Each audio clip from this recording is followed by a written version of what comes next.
Childhood without regrets, but only with armor. No one will give you happiness, and no one will heal your wounds unless you do it yourself. Stay weak, and the world will trample on you. Become strong, and it will start listening. Donald Trump, a topic that is not commonly discussed. Childhood trauma in strong people. When we hear Donald Trump, we immediately imagine wealth, self-confidence, influence, a voice that is not afraid of criticism or cameras. But what almost no one talks about, Trump had a childhood that did not forgive the weak. No hugs, no you did well, even if you didn't win. No, we all make mistakes, and that's okay. There was no cult of tenderness in the Trump family. There was a cult of strength, and this is what became the foundation of the man we see today. Donald's father is his first attack on the psyche. Fred Trump was a millionaire, a real estate developer, a tough realist. He had no time for sentiment. He raised his sons not with love, but with pressure. Donald recalled that his father taught him to never be weak, because weakness is the beginning of the end. This is not just a father who did not pat his son on the head. This is a father who looked at his son as a project that would either win or fail. Donald could not afford to fail. Even at the age of 7, instead of crying, he built armor. What would have been a trauma for others, Trump turned into fuel, because he realized the main thing. In this life, you are either broken or you become someone who cannot be broken. He did not go to psychotherapy. He went into power, success, and strength, because he knew that no one in this world would come and say, here is your happiness. His logic is simple. Weren't you pitied as a child? Gives feel sorry for yourself and forget it. Weren't you supported? Gives support yourself with success. Were you underestimated? Gives build an empire and let them look down on you. Trump's formula. Turn a wound into armor. Accept that you will not be understood. No one is obliged to feel your pain, and most people won't want to. The sooner you realize this, the sooner you will be free. Formulate what you have learned from the pain. Not I felt bad, but I became who I am because of this. Create an anti-crying mode. Trump didn't take his emotions out into the world. He brought out actions, loud statements, and victories. Your past is your engine, not your shackles. Trigger truth. Not everyone has the power to do this. Trump did not become a victim, although he had every right to do so. He could have blamed his father. He could have said that I was not given warmth. He could have found excuses, but then he would not have become Donald Trump. He would have become just another adult with a painful past, waiting for the world to understand. No one is obliged to understand your psyche. The world either obeys you or wipes its feet on you. I chose the former. Our emotions are weakness. For him, yes. But here's how he played it. Crying. Good. Now wash your face. Go out and win. Because the world doesn't wipe away other people's tears. It wipes the floor with them. Donald Trump. Emotions as a strategic enemy. For most of us, emotions are what make us human. But for Trump, who grew up in a home with male competition, emotions were a luxury that not everyone can afford. His formula. Emotions equals weakness, gives weakness equals control of you, gives control equals loss. And that's why he decided as a teenager, I will not be the one who is protected. I will be the one who is feared. I shouldn't feel. I have to act. When you are small and not noticed, when you want attention and get criticized, there are two options. To close in on yourself, to become a voice that is not ignored. Trump chose the second, and he learned to turn emotional hunger into strategic loudness. He did not hide. He spoke even louder. He did not prove, he claimed. He did not seek support. He forced people to reckon with him. How did he do it? 1. Replace how I feel with what I want. Trump did not analyze why he was angry or offended. He asked himself, what do I need to do to win this situation? This is not psychology. It is a combat strategy. 2. Any criticism is a test of strength. When you go through a childhood where you are not patted on the head, but are forced to fight for a place, criticism stops breaking. It hardens you. And in adult life it looks like this. Someone writes in the comments, Trump is a narcissist. Trump responds, thanks for the PR. Keep it up. 3. The habit of drowning out pain with success. Instead of reflecting on what's wrong with me, he asked, how can I look stronger, more influential, more indestructible? Because the strong are not devalued, strong people are afraid, and sometimes they envy them. And this is better than pity. The price of this approach. This is not a sweet story. This is not a happily ever after story. This is a story about loneliness in a crowd, distrust even of your loved ones, constantly proving to the world that you matter. But Trump never wanted to be a favorite. He wanted to be a force that could not be ignored. The trigger truth. It's not the best who wins in life. It's the least sensitive to defeat. Were you hurt as a child? Good. You have two choices. You can either leave it as a scar, or you can make a shield out of it. Donald Trump. And he chose the shield. He chose action. He chose emotional armor, not wounds that are shown to others.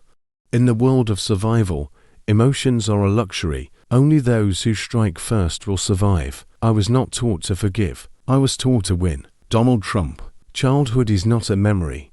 It is a coordinate system. For some, childhood is warm photos, old toys, the smell of your mother's kitchen. For Trump, it is an arena where you are either a leader or a shadow. His brother Fred Jr., whom Donald loved very much, could not withstand this pressure. Alcohol, depression, death at a young age, and Donald was left alone in front of the mirror of the great truth. The world will break you if you don't break it first. This became not just a life credo. It is a brand of his thinking. Trump's way of thinking. The world is a business, and in business, there is no bad or good. There is only profitable or not. Even in his youth, Trump realized, kindness does not guarantee respect. Sincerity does not protect against betrayal. Emotional openness is an invitation to manipulation. I have never been someone who waited for an apology. I was the one who was asked to forgive. He was not looking for healing. He was looking for power over the situation. And this power was born out of childhood competition. When Trump fought not just for his father's love, but for the right to be seen. Fred Jr. as an example that Donald decided not to repeat. His older brother was kind, gentle, and funny, but he couldn't stand the rigid system in which he had to be invincible, not normal. Donald saw what happens when you adapt to other people's expectations, what awaits someone who tries to be a good guy in a tough world, and he concluded, this will not break me. I will become someone who cannot be bent at all. Trump and the principle of don't apologize, act. For many people, apologizing is part of healing. For Trump, it is a weakness, because, by forgiving, you recognize that you have been hurt, and if you are hurt, you are not a leader, but a target. That's why he did not forgive, did not bring the offense out, but turned it into a new business, attack, or statement. What does this model of thinking give? Complete immunity to betrayal, because you never idealize anyone, absolute independence, because your emotions are not in the hands of others, a strength that cannot be taken away by criticism, because you are not interested in it. Trigger truth. You either control your emotions, or they control you, and this is your weakness. Trump is not perfect, but he is whole. He is a product of a system that either breaks you or makes you a tank. I'm not asking for love. I am asking for respect. And if it comes through fear, then it is effective. Donald Trump. Weakness was a currency he allowed himself only in the dark, if at all. I am not someone who calls a friend to cry. I'm the guy you call when you don't know what to do. Donald Trump. Why Trump never sought support. In a world where every emotional confession can become a weapon, Trump chose the tactic of complete secrecy. He did not share his pain. He monetized it. It was a way of control. Because as soon as you open your soul, it can be taken away from you. A true leader is not someone who opens up. It is the one who leaves no cracks. Trauma equals resource. For most people, trauma is something that needs to be healed. For Trump, it is internal fuel. Resentment gives motivation to win more. Betrayal gives a reason to make yourself useless to others. Ignoring gives an incentive to create a brand that will be in the spotlight 24/7. His logic. If you don't want to hear my pain, I'll make you listen to my success. How he turned trauma into power. 1. Every weakness is a future trump card. He did not deny his weaknesses. He converted them. From loneliness gives into independence. From alienation gives into uniqueness. From pain gives into publicity that shouts out all the voices of the past. 2. Control through actions. In psychology, there is a concept of trauma control. Trump has made it a business. Lost intimacy gives created an empire. Did he lack approval? Gives he made millions of people discuss his every word. Was he not listened to like a child? Gives now everyone can hear him. Trigger thought. Psychotherapy is for those who don't know how to monetize their pain. Yes, it sounds harsh, but Trump is a man who did not treat himself with words, but built a shield of actions. I don't sit down and analyze why I'm in pain. I ask myself, what can I do to forget it once and for all? Donald Trump. This is a strategy. This is not a healthy life. This is survival in a world that respects only those who do not fall to their knees. His psychology of influence is the psychology of a winner who was never a child in the usual sense. There were no toys, there were plans, there were no cries, there were leadership meetings with his father, there was no permission for emotions, there was an order to become Trump ... and he did. Pain does not disappear. It turns into armor or destroys you. The choice is yours. I don't want to be understood. I want to be respected. Donald Trump. Survival formula. Strength instead of pity. Donald Trump did not go to therapy. He did not speak. I was abused as a child, he said.